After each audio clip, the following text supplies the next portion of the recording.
Tawag dito, yung following order. Nakuha ko na yan, nare oh. Yan, gawin mo yan, sundin mo to. Yung application for residency form. Yan yung background declaration, nakuha ko na yan. Yung cheque. Yun, check lang. Yung picture na may envelope. Wala akong bibili pa ako sa ano.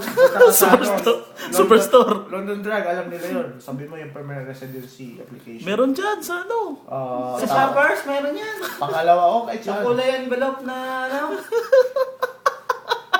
Hindi, picture yun. Sa picture na envelope, bibigyan ka. Pag nagpa-picture ka, meron yung envelope na maliit yun. Meron ako. Yan. Yung para sa 2x2. Passport Ewan size. ko, hindi ko alam nilagyan anong na. size ang kailangan mo dyan eh. Meron Passport pa size, are. Sinabi dito? Hindi. Yan. Meron yan. Sarili yan, men. Hindi, susukatin ko na lang. Hindi, meron form yun. Wala mo nakasulat. May form yun, men. Ay, picturean kita dito, 2x2.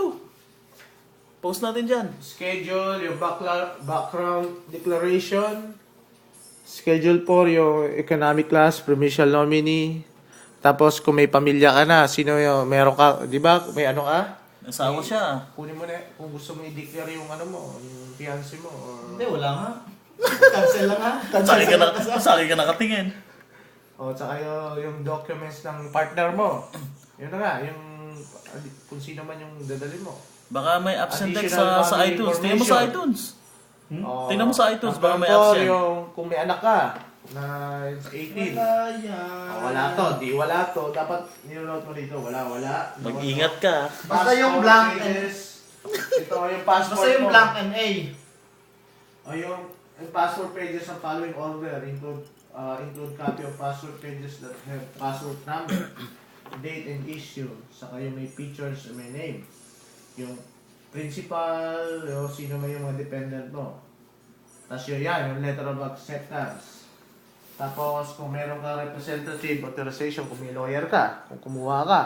Tapos yung cover letter from representative, yung lawyer or yung employer mo. Optional lang yon. Tapos yung checklist. Tapos yung other. Ay, kapag pala yung magkakapirmahan doon. Tingnan mo nga. Oo, Magkakapirmahan. talaga. Pero mo talaga siya. Pinali na yan. Pinali na pagka magkakapirmahan. Pinali na yon. Ewan ko daw pirma na yan hanggat wala daw akong kaharap na Canadian government na official. Di ka pupunta daw. Ayan, timo. Dalawa sa signaturan. Kakapirmahan na ba? Ayan ang siguro yung panghuli. Pangulit to, men.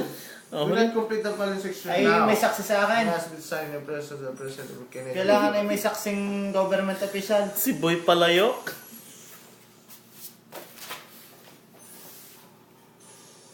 Application for permanent residence.